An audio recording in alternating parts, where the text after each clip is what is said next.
La bourse de Paris qui aura finalement été assez résiliente, elle aura bien résisté en 2022 avec une baisse autour de 9%. Bonjour Véronique. Bonjour David, Véronique Riche-Flores, économiste et présidente du cabinet RF Research. Bonne année, tous mes voeux. tous mes voeux également, tous mes voeux à tous les auditeurs. Qui nous écoutent, nos internautes, on les aime.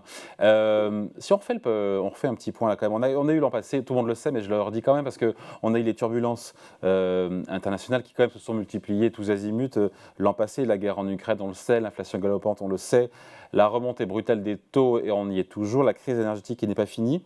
Et au final, malgré toutes ces embûches, les bourses ont bien résisté. Et les marchés d'ailleurs obligataires ont plus baissé que les marchés actions, c'est dire.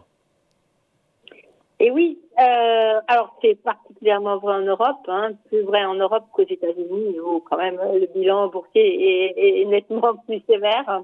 Mais effectivement, en Europe, on a eu cette configuration qui s'est faite finalement sur le résultat du dernier trimestre, parce qu'en septembre, c'était quand même pas tout à fait les mêmes résultats. Donc il y a vraiment eu un regain de confiance au dernier trimestre, ça permet d'éponger l'essentiel des pertes de l'année. Alors pourquoi je pense qu'il y a plusieurs éléments d'explication qui vont nous mettre sur la piste effectivement de 2023.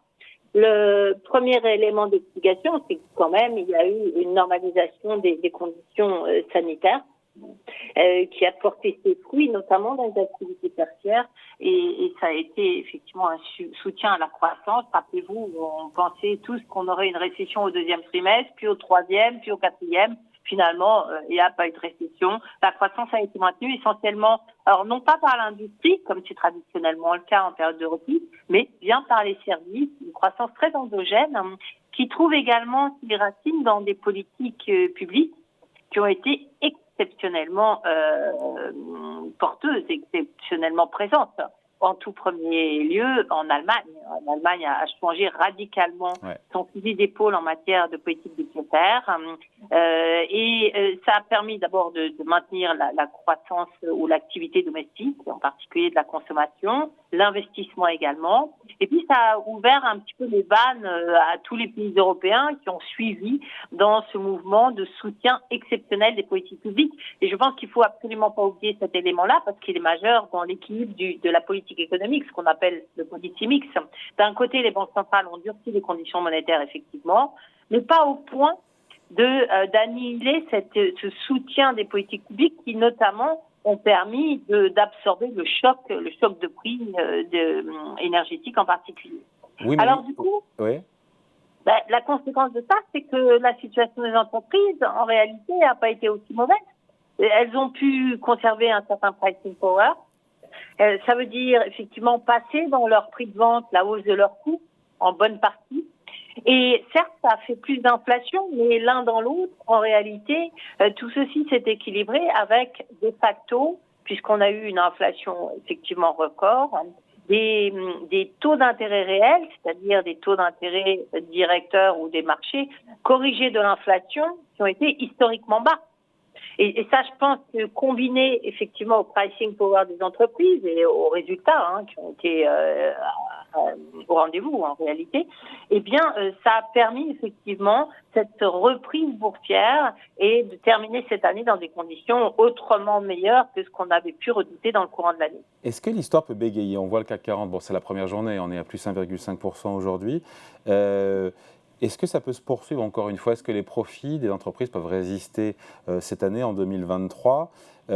Quelle action, encore une fois, des banques centrales qui aura évidemment une influence sur les marchés boursiers? Jusqu'où elles vont monter leurs taux?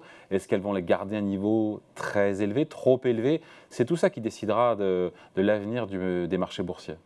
Exactement, et les politiques publiques également. Finalement, on peut reprendre chacun des arguments. D'abord, l'argument sanitaire. On voit que ce qui se passe en Chine aujourd'hui est quand même d'ampleur tout à fait considérable et que ça pourrait déborder les frontières chinoises et entraver encore la bonne marche, si je peux dire, de l'économie, avec un risque à la fois de dépression en termes d'activité, mais à la fois d'inflation, avec des tensions peut-être renouvelées sur les chaînes de production qu'on pensait avoir dépassées. Des politiques publiques qui, normalement, devraient commencer à se normaliser, Je pense que beaucoup a été mis sur la table, beaucoup a déjà été programmé pour 2023.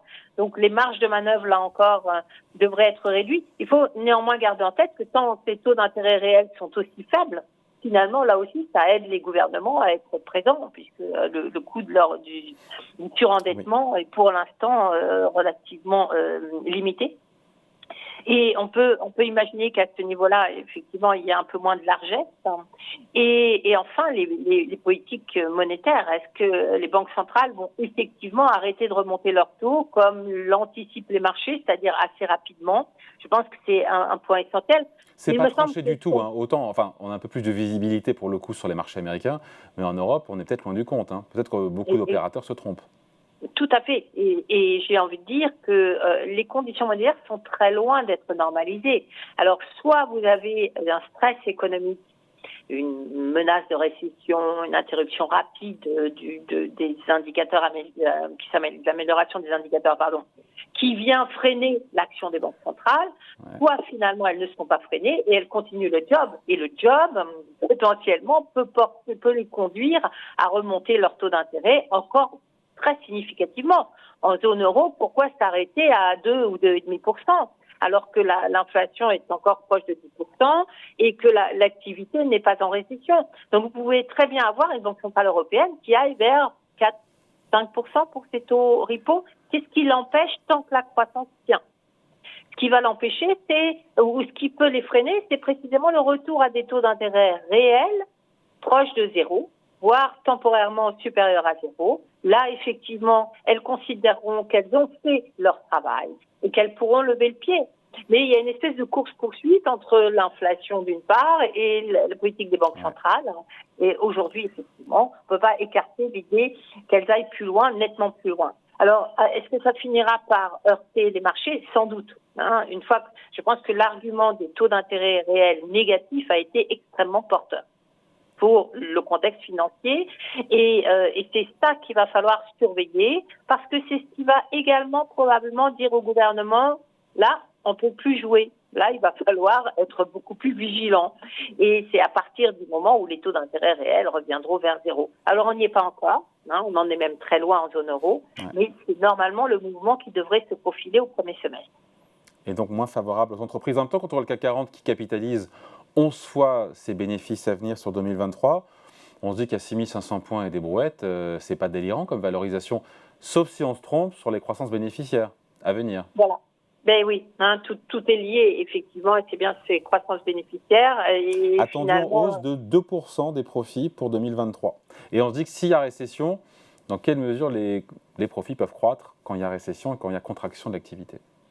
Exactement. Et donc aujourd'hui, vous avez en début d'année, on a sans doute un contexte qui était plutôt rassurant, on va dire. La question, c'est qu'est-ce qui est rassurant dans le contexte? Qu'est-ce qui est rassurant? Le fait que ces politiques publiques portent leurs fruits. Elles portent le fruit sur le front domestique, on le voit très bien. Et puis, on a moins de pression, moins de tension du côté énergétique. Là aussi, on regarde de très près ce que font les marchés et les matières premières. Qu'est-ce qu'on voit alors? Moi, je vois le pétrole qui est remonté à $85. Et oui, c'est le grand danger. C'est un excès d'optimisme finalement, notamment porté par la réouverture de l'économie chinoise, enfin de la Chine, qui a commencé à faire remonter les prix des matières premières, pétrole en tout premier lieu. Et ça, c'est le grand danger en réalité. C'est qu'il y a un excès de spéculation qui viennent réalimenter un surpoids d'inflation, etc., etc. Et qui appelle une réponse évidemment des banques centrales. Et là, on est reparti dans un cercle vicieux. On peut être parti assez rapidement dans un cercle vicieux à partir du printemps, effectivement. Donc, ça reste une année extrêmement complexe, avec beaucoup d'incertitudes sur tous les plans. On n'a pas mentionné la situation en Ukraine, en Russie, etc., ou à Taïwan. Mais voilà, on a l'impression qu'en début d'année, il y a encore un petit peu d'espace pour l'appétit pour le risque, mais que les choses risquent singulièrement de devenir complexes dans le courant de l'année.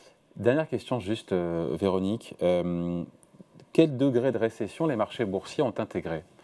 À 6500 points, il y a une récession légère qui est intégrée ou même pas? Parce que c'est ça aussi le... Non, je pense qu'à 6500 points, on n'a pas vraiment de récession. On est proche d'une stagnation. Je pense que les marchés sont assez en phase avec le consensus des économistes qui prévoient une croissance grosso modo entre 0 et 0,5%, hein, ou 1%. Donc c'est en dessous de ce seuil effectivement qu'on pourrait voir des corrections encore significatives sur un certain nombre de secteurs.